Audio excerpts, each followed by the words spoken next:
કૃષ્ણ આ વ્રજમાં જે લીલાઓ કરે છે, વેણુનાદ કરે છે,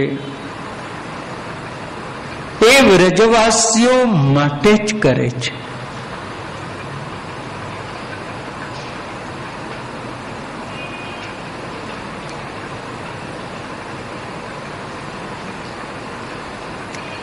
ભગવાન ગોકુળનું હિત કરનાર છે.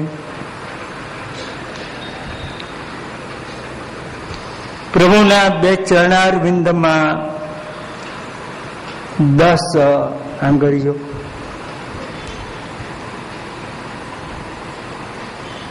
એ ચરણારવિંદના તળિયા વ્રજની પૃથ્વી ઉપર પધરાવે, ગતિ કરે.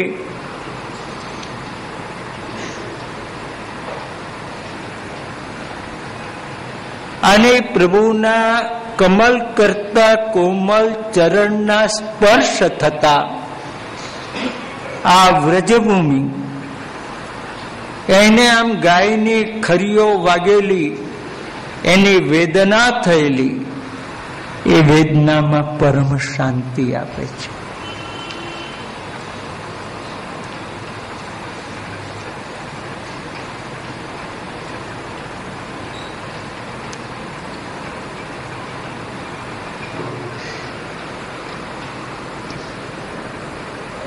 તો ભગવાન ધીમા ધીમા ચરણે વ્રજમાં ગતિ કરી રહ્યા છે. તો પૃથ્વીની પીડા નિવારણ કરે આ એક ફળ. બીજું,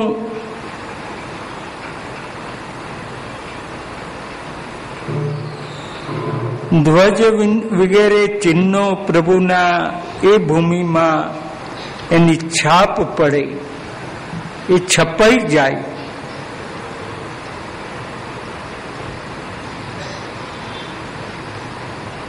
તેનાથી આધ્યાત્મિક શાંતિ મળે.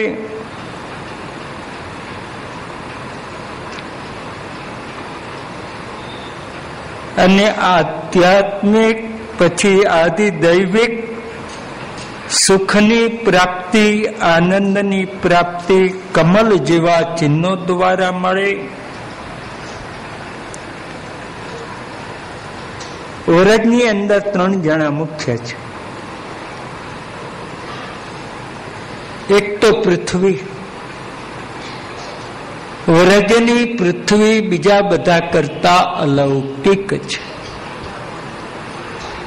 વ્રજ રજનો બહુ મોટો મહિમા છે.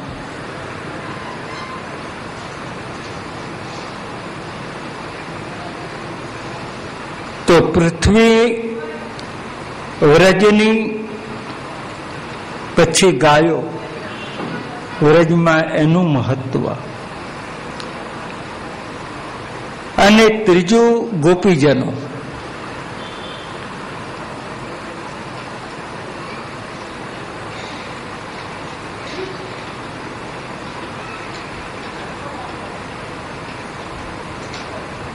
તો પૃથ્વીના દુઃખની નિવૃત્તિ અને પૃથ્વીને સુખની પ્રાપ્તિ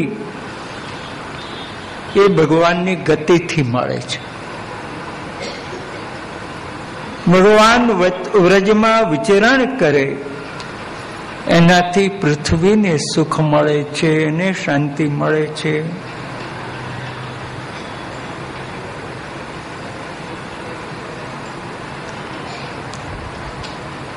આમ ગાયોના ટોળાની પાછા ભગવાન ચાલે.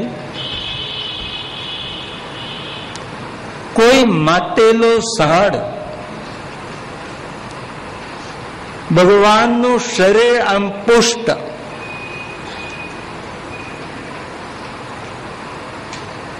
ડોલતા ડોલતા આમ ચાલી રહેલા ગાયોને પાછળ, ગાયોના ટોળાની પાછળ ગાયોનું દુઃખ દૂર કરે છે. ગાયોને એ અનુભવ, આપણી જોડે ભગવાન છે, પછી ચિંતા શું?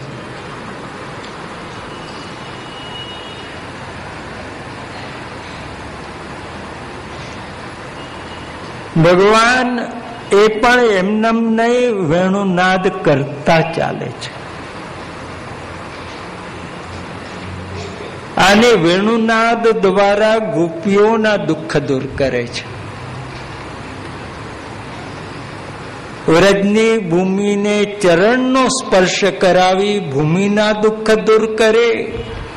ગાયોના ટોળામાં એની સાથે ચાલી ગાયોના દુઃખને દૂર કરે અને વેણુનાદ કરતા ચાલે એટલે વ્રજના ગોપીજનોના દુઃખના પણ દૂર કરતા ચાલી રહ્યા છે.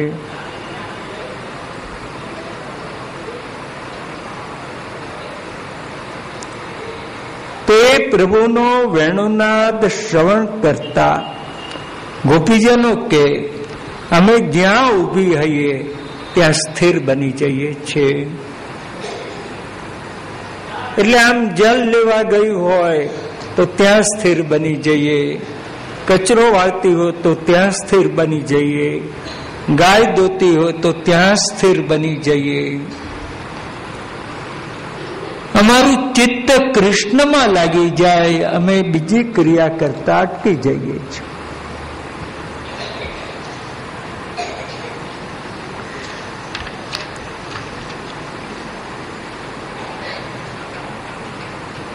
આ વૃક્ષમાં તો એને પુષ્પ દ્વારા, રસ દ્વારા પ્રભુના સ્વાગત કરે છે.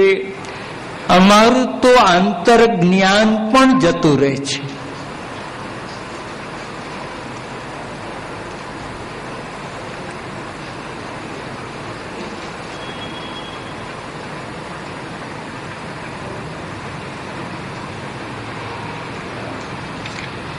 તો અમારી મૂર્છના તો એવી આવે છે કે નથી દેહનું કોઈ અનુસંધાન રહેતું, કે નથી અમને અમારા વસ્ત્રનું પણ અનુસંધાન રહેતું. પોતાની સ્થિતિનું નિરૂપણ કર્યા પછી હવે પ્રભુના વેણુનાદ દ્વારા હરિણની શી સ્થિતિ, હરણાની શી સ્થિતિ,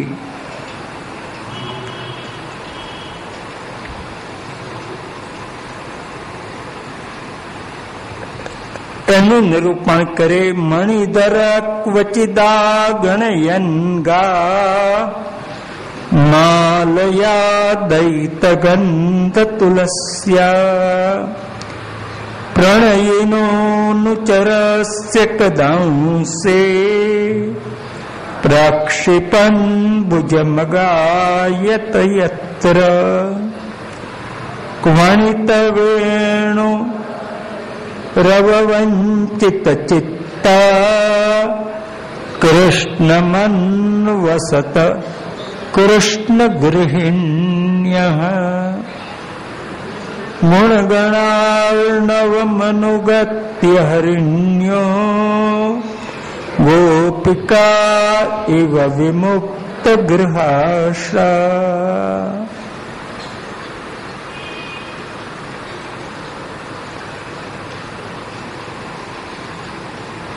ગાયો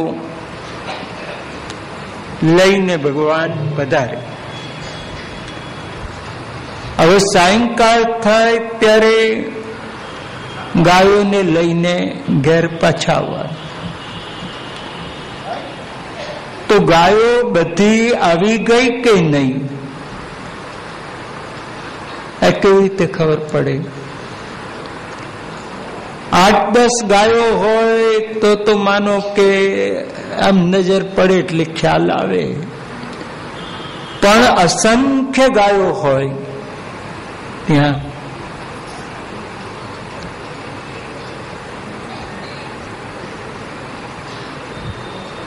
સામાન્ય એવી પ્રસિદ્ધિ કે નંદ બાવાને ત્યાં 9 લાખ ગાયો, પણ શ્રી મહાપ્રભુજી એવું કહે છે 9 લાખ ગાયો નહીં,